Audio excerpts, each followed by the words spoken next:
Hello and welcome to the MuniFinanceGuy podcast. I'm Mark Moses, MuniFinanceGuy, and today I want to talk about the abundance agenda. If you've been following the policy debates lately, you've heard this term state capacity or abundance agenda, and the idea is fairly simple, that the government wants to build, but it's forgotten how. And it's a vision that of a liberalism that builds is kind of the way it's characterized. But I believe there's a trap hidden underneath this approach. And so today we're going to look at Ezra Klein's abundance and why his solution, encouraging the state to take the lead on getting things done, actually destroys the very conditions that make prosperity possible. And we'll talk about why you can't legislate abundance just as you can't legislate morality, and why the abundance approach actually inverts the causal order of prosperity. So to start with, what's the problem that Ezra Klein and his co-author and others are trying to address here? And I think it's become noticeable that we've got so many different ways to veto progress, to veto new developments, that it's very difficult to build nowadays. I've talked about this in other kind of contexts with the California Forever project and how difficult a time they're having in getting out of the gate to build on their project and add housing, much needed housing to California. The other way this manifests is, for example, with solar farms or wind farms, where it's difficult for those to be built because those are vetoed in the name of whether it's an environmental concern or a NIMBY type of protest because they don't want these types of facilities adjacent to where they live or work, starts to impede that kind of growth. And so it's really gotten to the point where there's somebody out there from some faction who's annoyed at the lack of ability to make progress and develop. What the solution here is that we've made it too easy to veto projects. We need to loosen up on that, and we need to get back to a time when government actually facilitated growth. It's considered a supply side type solution to the problem of building. And I think there's a key error here, and that is it's not a matter of lack of capacity of the government that's contributing to the lack of growth, but it's really a surplus of scope. It's the state trying to do things that it really cannot do. And we'll get into that in a little more detail here. But one of the things that Ezra Klein makes clear is that he's coming from a position that the market's okay and private development is okay for things that are general market type things, like for soap, for electronics. But when it comes to things that are really important personally, those need to be managed, and the production of those things, whether it's energy or housing, needs to be initiated by the government. And so when you categorize these issues as issues of justice, like energy and housing, you remove it from the market and hand it over to the state, to the bureaucracy. And my take on this is that justice is a condition where rights are protected. It's not a government delivered commodity.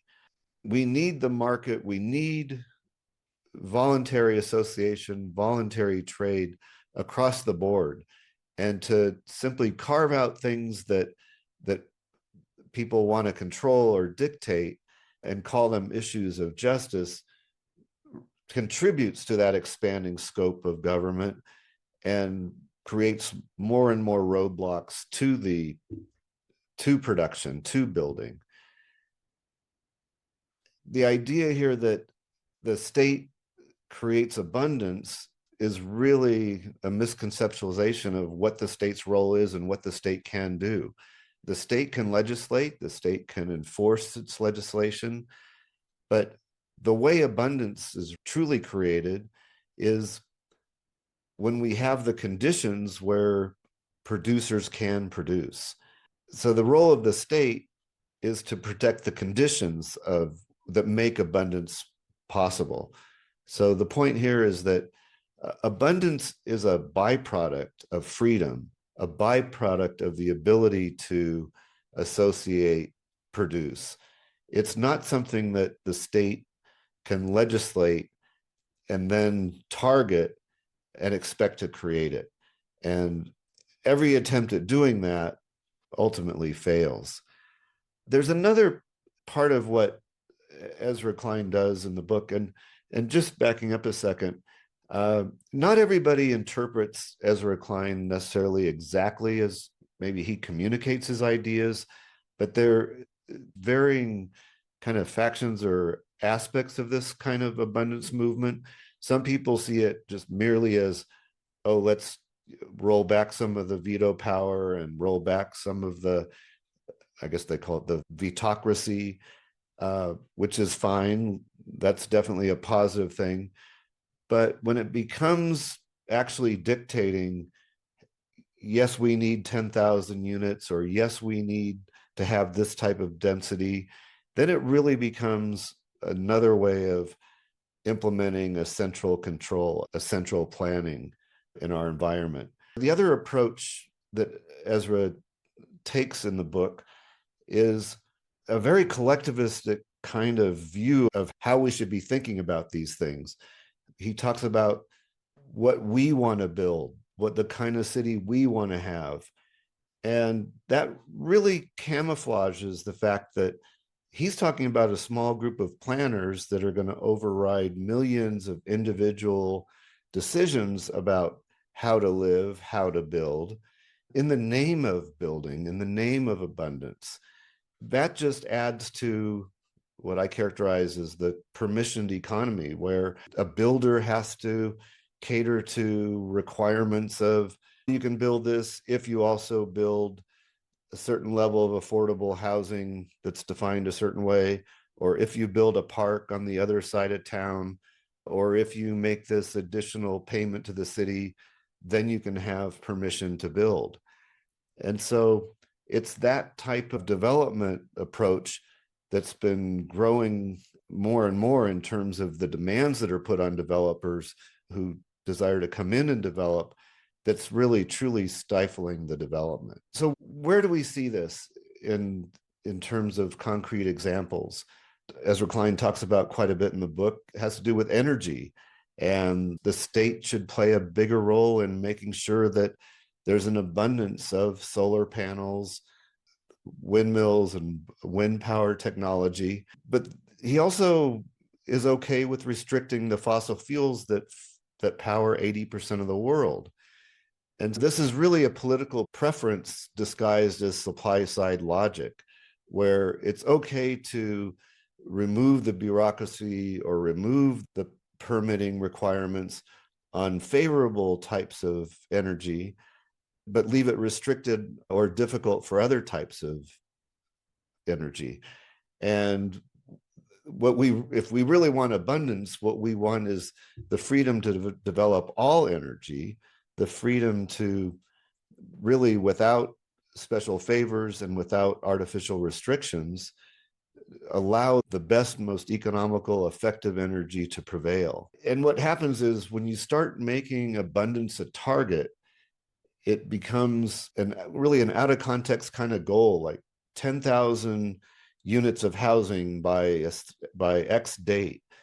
And then everything revolves around hitting that metric, and the governing body, the state, ceases to become a principled protector of rights and then becomes a metric-focused bureaucracy that isn't concerned about whose rights are violated in the process, but only concerned about meeting those 10,000 units of housing by a certain date. One interesting thing about midway through the book is Ezra Klein notes that private development is almost always more efficient and cost effective than the state initiated development.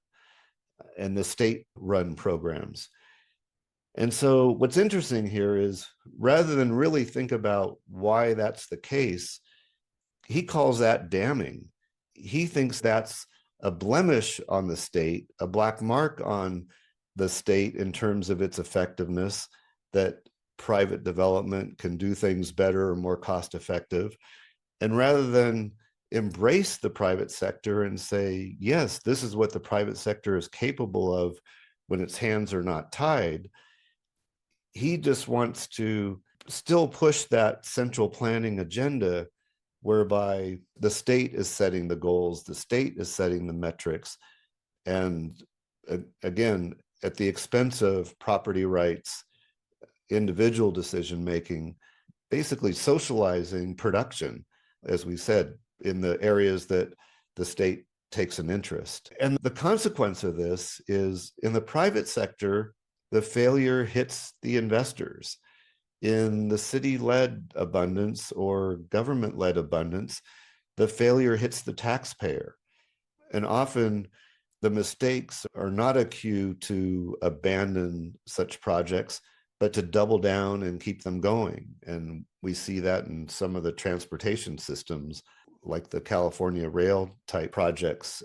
The bottom line here is that abundance is a byproduct of freedom, a byproduct of the freedom to produce, the freedom to associate. And for the government to set abundance a target is a shift in focus from protecting the conditions that actually lead to abundance and onto a central planning focus whereby abundance will be stifled because the freedom to produce, the freedom to make decisions is stifled as well. So just to reflect on a couple of these main points, justice is a condition, not a state-delivered outcome. And the focus on making the government more efficient is misplaced, because if we're making the wrong things faster or we're involved in the wrong activities, it doesn't make it right to simply do it more efficiently. And the real thing here, and we've learned it in the past through just how we became such an abundant society, it was the freedom to produce that got us here, and not government metrics, government mandates, and government central planning.